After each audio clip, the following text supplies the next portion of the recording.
Bienvenidos, worldwide fans of the planet's hottest entertainment with an edge. Jaime En Fuego here, welcoming you to my namesake program, Enfuegotainment. That's right, just call me Fuego for short, as per always. And this is another of my retro Fuego reviews, kind of that Thursday throwback sort of thing that everybody is so popular and just fond of for whatever reason. So yes, every Thursday here on my channel, I try to go back and check out a film that's at least a few years old that I missed upon initially being released, and just give it a first time watch, see what I think. And I did this a couple weeks ago with Elysium, the second film from Neill Blomkamp, and I am doing it this week with none other than CHAPPiE. And CHAPPiE, much like Elysium, was one that I, based on the trailers, was put off by. And so despite the fact that I love District 9, I just never watched this, and I was like, oh, the Die Antwoord peeps are going to be in a movie. What is going on here? What is Blumkamp thinking? He's just trying to show some South African love, obviously.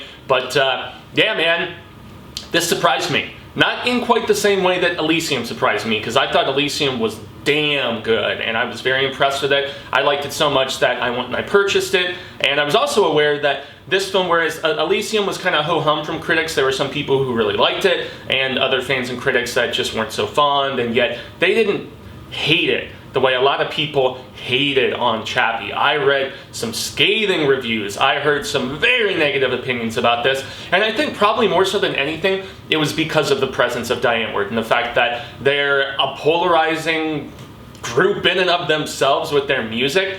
I personally, despite the fact that I commend them on their creativity, boy, it's kind of annoying music in my estimation. I think you're freaking in the and all that stuff. Not a fan, man, not a fan. They do make very interesting looking music videos, and I've seen a few that, you know, some of the stuff before their whole ghetto trash vibe that they go for, you know, before the actual music starts, and they've got kind of sketchy skit sort of things. But I mean, it's not terrible, okay, if you're a fan, but it's just not for me, and I think their presence was not for everybody, because they are the one thing that in this film sticks out like a sore thumb. I was also aware that this film essentially kind of killed Blumkamp's career for these last few years because of the fact that he hasn't directed a feature film since CHAPPiE. So all of the goodwill that he had from the Oscar nomination for District 9, and then decent buzz about Elysium, bigger budget and, you know, bigger Hollywood stars and stuff like that, CHAPPiE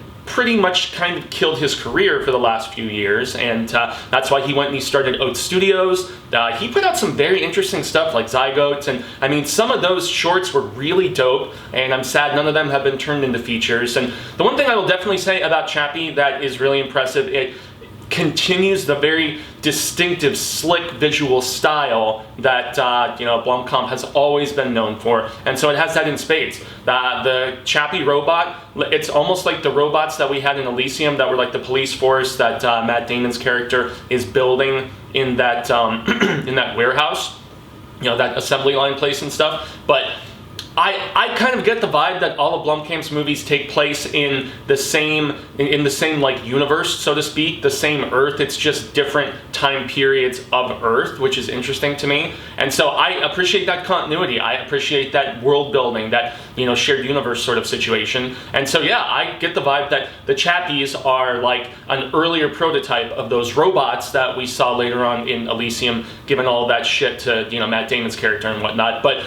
yeah, I mean, CHAPPiE looks terrific. The effects on him, I really wanted to research more to see if it was just mocap or if it was somebody in a suit that they added some digital like little flair to and stuff like that, like taking out bits of the stomach and, you know, like bits of the arm, the circuitry and whatnot. But the fluidity of the movement. So yeah, CHAPPiE himself looks great, very slick, and I appreciated the amusing aspect of like his vernacular and the way that like he learns to talk in such a strange manner because of the weird Die Antwoord parents that he has and stuff, Ninja, and I forget her name. But yeah, CHAPPiE endeared himself to me, most notably. I mean, he's got some endearing moments with the chick from Die Antwoord, I forget her name.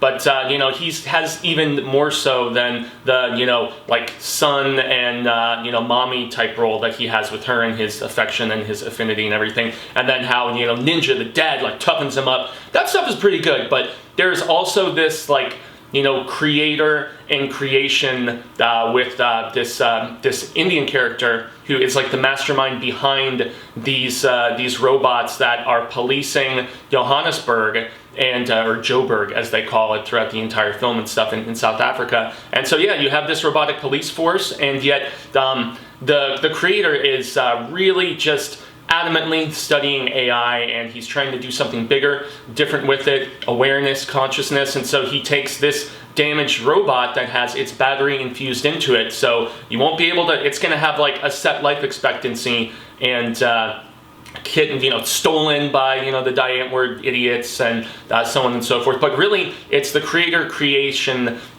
relationship that we get, that dynamic that is really endearing, especially in the third act with some of the stuff that goes down, which I'm not here to spoil. So, I mean, the film, once again, Blumkamp has some stuff to say about artificial intelligence, about, misuse of power, corporate greed, all of these different things, just the underhanded aspect of the competition. It's really cool to see Hugh Jackman playing a villain. Sigourney Weaver, she's not super villainous in this. She's more so just concerned strictly with profitability and so on. But Hugh Jackman's character, who has this big, huge robot, it's almost like, I think it's RoboCop 2, where they have like the huge killing machine that Peter Weller faces off with. And so this film definitely drew some inspiration from there, because it's really, you've got your single robotic soldier versus this big hulking mech that has like consciousness like put into it, so to speak. And the third act finally delivers with some of the crazy bloodshed that we've seen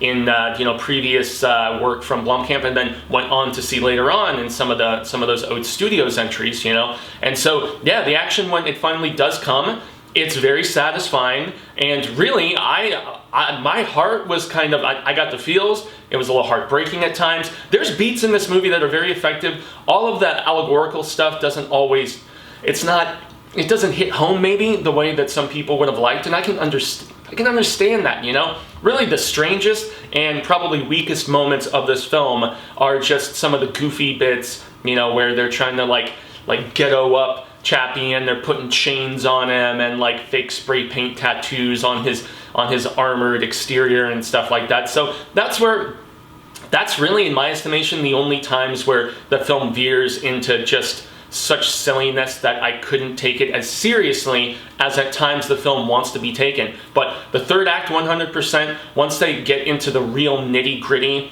of the inevitable conflict with Hugh Jackman's character, and also with like the stakes of certain characters dying, and just further analysis of the transference of consciousness, because it really, as CHAPPiE, who starts out, as like a child and has to slowly learn. He gets that weird flow of speech and vernacular because of the fact that his parents are the Die Antwoord peeps and stuff, as I mentioned. But, lo and behold, the full extent of intelligence as CHAPPiE learns more and becomes more computer savvy, technologically savvy, starts doing his own research. This is where he becomes more apparently the creation of that insanely intelligent character that I mentioned, who the Indian scientist is really, at the end of the day, in my estimation, he's kind of the main character in the midst of all of this. Well, CHAPPiE's probably the main character, but it is really the duo of the two of them, and then the Antwoord guys are just, Guy and Gal are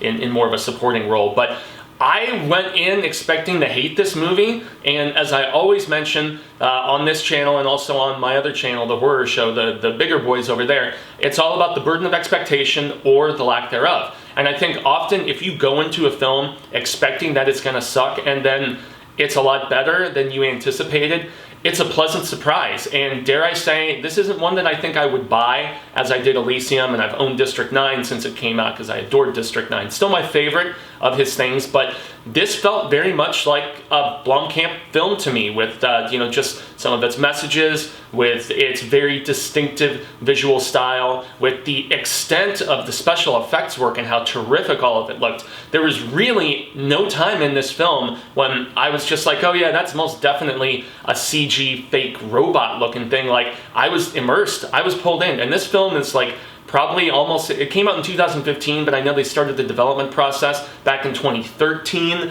when he was finishing up shooting Elysium. So this is a film that from its inception is about 7 years old, and since release is like maybe 5+ years old. I can't recall when exactly in 2015 it arrived, but I think it's a real bummer that this is such a blemish on Blumkamp's record and stuff like that. And also, I'm forever disappointed he was not able to make his Alien sequel that he was developing and had all that bitchin' concept art that was flowing around, and Michael Biehn was going to come back and Sigourney Weaver was going to come back, and then unfortunately he got cock-blocked by Ridley Scott because Ridley Scott wanted to make a sequel to Prometheus. And so, I mean, I kind of feel like in the last few years that, and with the promise of so much of that Oats Studios stuff, which you can actually watch both volumes of those on YouTube, and then they have them collected and a little more easily accessible as opposed to having to go video by video. They're on Amazon Prime, the Oats Studios stuff. And so, but yet CHAPPiE isn't streaming anywhere. I had to get it through Netflix in the mail because I wasn't about to, VOD it or whatever, and just for a rental. But yeah, CHAPPiE impressed me. I didn't love it, but I thought it was a very impressive film for what it was trying to do. It didn't always succeed with its aspirations, but it was far better than I actually expected. And yeah, so that's my thoughts on CHAPPiE, everybody. I extend a grande gracias. I'm Jaime En Fuego, and you can find moi on all social media sectors like Twitter, Instagram, Facebook, here on YouTube, where I do usually an episode a day. Sometimes there's like a day or so off if, it's been a weird self-quarantine phase, but I try to keep pretty vigilant with a Animated Monday, a Throwback Thursday, Retro Fuego, as I call them on Thursdays, Star Wars Sunday, weekly worship there. And then the rest of the days are, I try to do a comic review on Wednesdays, and then as many new things as possible, even though nothing is coming to theaters right now, which is a bummer. But I just ranked every live-action Star Wars film recently for the May the 4th and Revenge of the 5th, so that was just a few days ago. I'm about to review The Jesus Rolls, which is the strange spin-off sequel of sorts to The Big Lebowski that John Turturro wrote, directed, and starred in. So you can probably expect that tomorrow on Friday. And yes, if you like spectacular content, definitely have to go over to youtube.com/The Horror Show channel. Myself, showrunner over there, Cecil Lair, and I'm also a producer with him. And then our hosts, Marsha Parker, Susie Von Slotta, and Robert Duell. We put together at least one episode a day over there, sometimes more if the situation dictates. Trailer reactions, reviews of films, television, comic books, novels. I have a weekly Stephen King show that I do every single Saturday.